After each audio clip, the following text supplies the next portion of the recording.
Bueno, nos hemos venido a la Fundación a la Casa Saramago porque hoy hay una conferencia titulada ¿Qué pasa en Palestina y cómo está cambiando el orden internacional? Tenemos con nosotros a Olga Rodríguez. Olga, bienvenida. Es un placer. Digo bienvenida, aunque estamos los dos en la Casa Saramago, pero bueno, bienvenida sí. Al Magazine de Biosfera Televisión. Eres escritora, eres periodista, has estado cubriendo guerras en Oriente Medio. Claro, ¿cómo estás viviendo, por decirlo de alguna forma, el conflicto ahora mismo de Palestina? No sé si has estado en Gaza últimamente. En Gaza no puede estar nadie. Bueno, también es verdad. Es una cosa inédita, porque nunca ha ocurrido. Los periodistas pudieron estar en Vietnam, en las guerras de ex-Yugoslavia, pudimos estar en Afganistán, en Irak, hemos podido estar en todas las guerras, menos en Gaza, porque Israel impide la entrada a los periodistas en Gaza. 14 meses después sigue impidiéndolo. Y esto, claro, de alguna manera condiciona también la reacción del llamado Occidente, porque si los reporteros más populares de cada país estuvieran contándonos desde allí, o estuviéramos contando desde allí lo que está ocurriendo y las masacres, quizás la reacción sería mayor, la indignación también. Por otro lado, teniendo en cuenta la brutalidad de los bombardeos y de los ataques indiscriminados, es seguro que también habría muchos periodistas occidentales muertos, lo que a su vez obligaría a una reacción de gobiernos occidentales que algunos a día de hoy siguen sin... La última cifra que han dado hoy han sido 44.000 personas que han muerto en esa franja, además de todos los que también están pasando en alrededor. ¿Ha estallado el conflicto en Siria? El dictador, ¿no? Lo han derrocado. Me has comentado que has estado toda la noche también hablando me imagino con periodistas, con gente también, ¿no? O con diplomáticos, no lo sé. ¿Cómo está? Con gente que conozco de allí, de Damasco y de Alepo y de otras zonas. Vale, ¿qué es lo que te han contado? ¿Qué es lo que está ahora mismo, si se puede decir, qué es lo que está pasando en Siria? Bueno, Siria lleva casi 14 años de guerra civil brutal y casi 5 décadas de la dictadura, la dinastía de los Assad, primero el padre, luego el hijo, que gobernaron con mano de hierro, con muchísima represión. Bashar al-Assad, en el momento en el que hubo protestas populares en 2011, en el marco de las revueltas árabes, yo las cubrí desde Egipto, también desde Siria. Sí, era la primavera árabe, ¿no? Que se conoce. Sí, eso es un término acuñado aquí en Occidente, allí se entiende más como revueltas árabes. En todo caso, bueno, pues se las aplastó con mano de hierro, con mucha represión, violencia, cárcel, y enseguida el escenario sirio se convirtió en una amalgama de diferentes grupos armados por actores regionales o internacionales, potencias vecinas como Arabia Saudí, como Qatar, como el propio Israel, pero también Reino Unido, Francia, Estados Unidos, Libia y por supuesto Irán y Rusia apoyando al régimen de Bashar al-Assad. Y durante todos estos años ha habido pues grandes aplastamientos, bombardeos, enfrentamientos de grupos armados entre sí. Realmente es un país fragmentado, empobrecido, muy debilitado, muy dañado.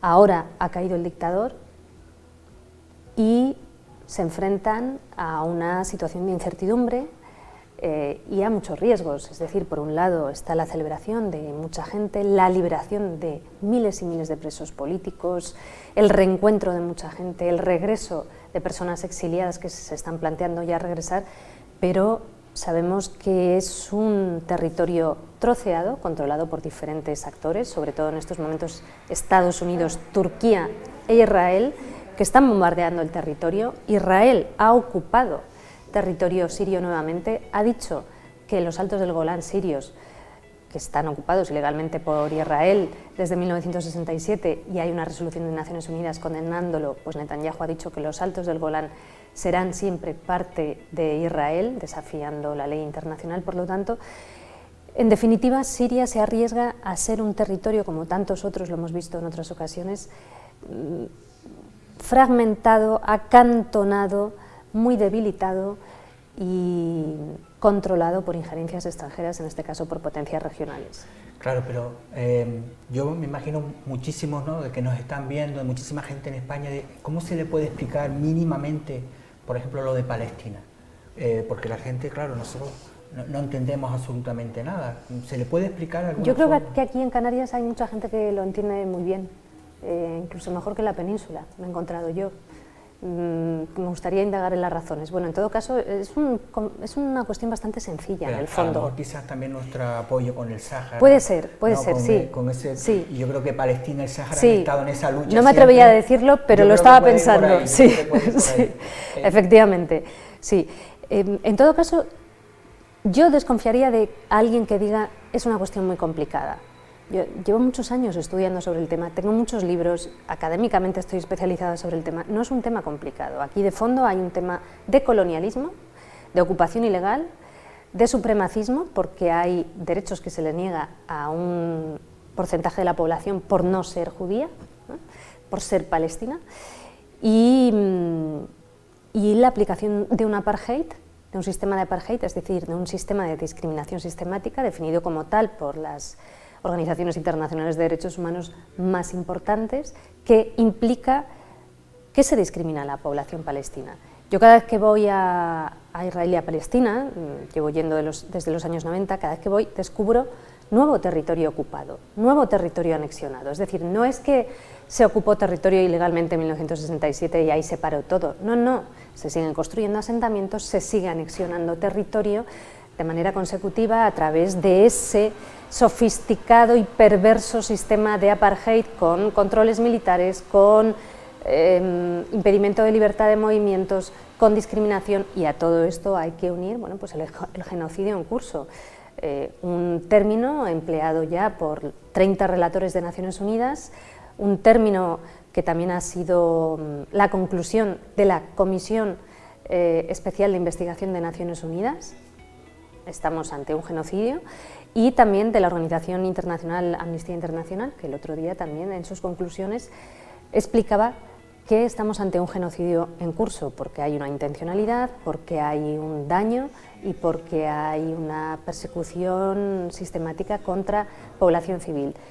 Algunas de las personas del mundo más expertas en genocidio y holocausto son judías y también están diciendo que estamos ante un genocidio, como por ejemplo Ariel Gonspert o Arieh Neyer, que es uno de los responsables de la fundación del Tribunal Penal Internacional y uno de los cofundadores de Human Rights Watch. Fue un niño que tuvo que huir del Holocausto. Es decir, esto es lo que está ocurriendo en estos momentos, y tiene dos peculiaridades que son muy importantes y que se entienden muy bien. Una, que lo estamos viendo en tiempo real.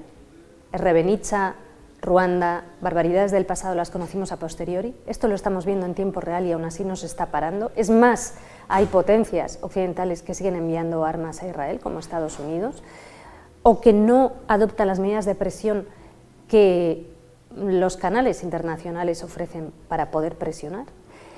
Y en segundo lugar, que esto nos afecta a todos, porque la colaboración sistemática y el apoyo que hay para que esto siga ocurriendo está cambiando el mundo. El andamiaje construido tras la Segunda Guerra Mundial, basado en el derecho internacional y en la Carta de Derechos Humanos de Naciones Unidas, se está derrumbando. Y de esto yo cada vez que voy a Ginebra o a Nueva York, en Naciones Unidas, o a La Haya, a los tribunales, de esto es lo que se está hablando en los circuitos de derecho internacional y de derechos humanos, con muchísima preocupación, porque lo que significa esto es que el derecho internacional se está aplastando, y es de quita y pon, de doble rasero. ¿Cuál es la consecuencia? Que hoy son los palestinos y mañana podemos ser nosotros. Ante eso hay mucha gente que trabaja por el bien en el mundo, y no nos debemos olvidar de esto, mucha gente inspiradora que está intentando dar la vuelta a este ensanchamiento de la impunidad, está intentando sacar partido de todas las herramientas creadas, ideadas e imaginadas para poder defender el derecho internacional, los derechos humanos, e incluso para idear un modelo de relaciones internacionales más basado en el respeto mutuo y menos en la imposición. Y si no lo consiguen, a donde nos vamos es a una huida hacia adelante muy peligrosa. Hay mucha gente que dice, pero ¿cómo no sé? Es decir, estaban las Naciones Unidas, lo primero que dice, pero ¿cómo no podemos parar a Israel? ¿Qué poder tiene para que no haga caso absolutamente a nada, a ningún tipo de resolución internacional? ¿Hay alguna explicación mínima? No está siendo presionado por aquellos países que tienen fuerza para presionar. y que podrían hacerle reaccionar. En primer lugar, Estados Unidos, que es una gran potencia, que está ofreciendo apoyo político, diplomático y militar continuado a Israel, sigue enviando paquetes de armas a Israel, y desde Europa también hay potencias como Reino Unido, Alemania, que también han seguido enviando armas, y en Europa no se ha adoptado ninguna medida de presión. A día de hoy, la Unión Europea tiene un acuerdo preferencial comercial de asociación con Israel, cuyo artículo 2 vincula la vigencia de este acuerdo al respeto a los derechos humanos por las partes. Sigue vigente este acuerdo, no se ha roto este acuerdo. Hay muchas medidas, por ejemplo, la Sudáfrica del apartheid. ¿Cómo se luchó contra la Sudáfrica del apartheid? Es un buen ejemplo. Bien, pues todas esas medidas que se adoptaron entonces, la mayoría todavía no se han adoptado y se pueden adoptar. Por ejemplo, suspender temporalmente a Israel como miembro de la Asamblea General de Naciones Unidas hasta que cumpla. Esto a día de hoy no se está haciendo porque se ha decidido, desde esta crisis moral profunda que tiene el llamado Occidente, se ha decidido que hay que estar con Israel. Claro, tú has estado en la guerra de Irak, los lanzaroteños estamos precisamente en la casa de Saramago, que fue también uno de los que participó en el no a la guerra famosa. ¿Por qué crees que ahora la sociedad no es capaz? Aquí estamos habiendo movimientos a favor de Palestina, 20 personas, 30 personas. ¿Por qué crees que ahora mismo la sociedad no es capaz de salir a la calle y decir vamos a parar esto, por lo menos nosotros, ¿no? Nosotros ponernos delante aunque los gobiernos no lo hagan? Primero porque dijimos no a la guerra a millones de personas en el mundo y no nos hicieron caso. Las consecuencias de no escuchar a la ciudadanía son esas también. En segundo lugar, hay mucha gente que ha salido a la calle y en muchos medios no sale, que esto tampoco pasaba antes tanto, ¿no? Ha habido grandes manifestaciones. Aquí en España quizás se perciba que el gobierno ha hecho algunos gestos simbólicos, quizás por eso no hay tanta gente en la calle, pero en Londres ha llegado a haber manifestaciones con 1 millón de personas, algo inédito. En Estados Unidos no estamos viendo 1 millón de personas, pero estamos viendo algo también inédito, acampadas estudiantiles de una envergadura que no había habido desde la guerra de Vietnam, muchas manifestaciones y algo importantísimo, mucha gente judía joven diciendo no en mi nombre, no en mi nombre, porque una de las cosas que ocurre es que el gobierno ultraderechista de Netanyahu, en nombre de la comunidad judía del mundo, afirma que tiene derecho a llevar a cabo un genocidio, y eso es una auténtica falacia, ¿no? Hay muchísimas voces de personas judías, intelectuales, escritores, cineastas que en este año están hablando, defendiendo los derechos humanos y diciendo no en mi nombre, y esto es importantísimo y es un fenómeno que antes no había ocurrido a este nivel. Porque además hoy, el Día Internacional de los Derechos Humanos, que aquí ha recibido varios premios precisamente por esa defensa de los derechos humanos, es decir que podemos pensar que no está todo perdido, que todavía hoy estamos viendo, por ejemplo, en el caso de Siria, que ya muchos gobiernos están diciendo parar que los refugiados políticos. Lo estamos viendo en Canarias con el tema de los menores y los menores migrantes. ¿Crees que hay alguna posibilidad de decir que todavía hay esa esperanza de luchar? Va a venir Trump, creo que hay que tenerlo también en cuenta. ¿Crees que podemos ver algún rayo de esperanza? La esperanza tiene que ser una disciplina.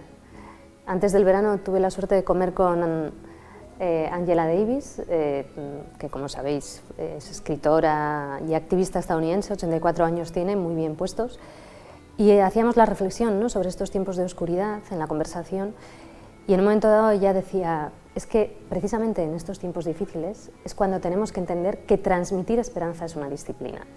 Precisamente los Trump de turno y los Milei llegan porque cuando una sociedad abraza el nihilismo, cuando una sociedad pierde la esperanza, cuando piensa que ya no hay nada que hacer, con lo cual, bueno, incluso una especie de autodestrucción o todo da igual, ¿no?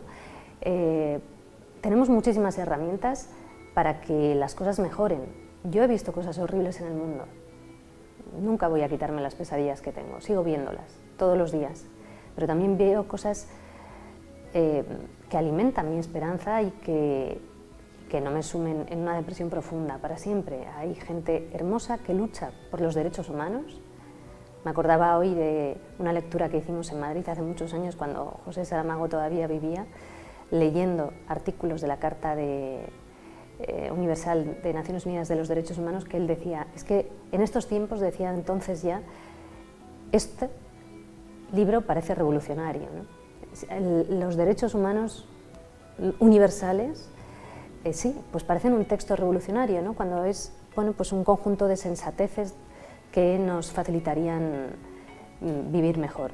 Por lo tanto, me gusta que me hayas hecho esta pregunta porque sí, es muy importante, creo que es una pregunta que nos atraviesa en estos momentos como sociedad, aquí y en todas partes, es una pregunta universal, es lo que se está preguntando todo el mundo en el mundo.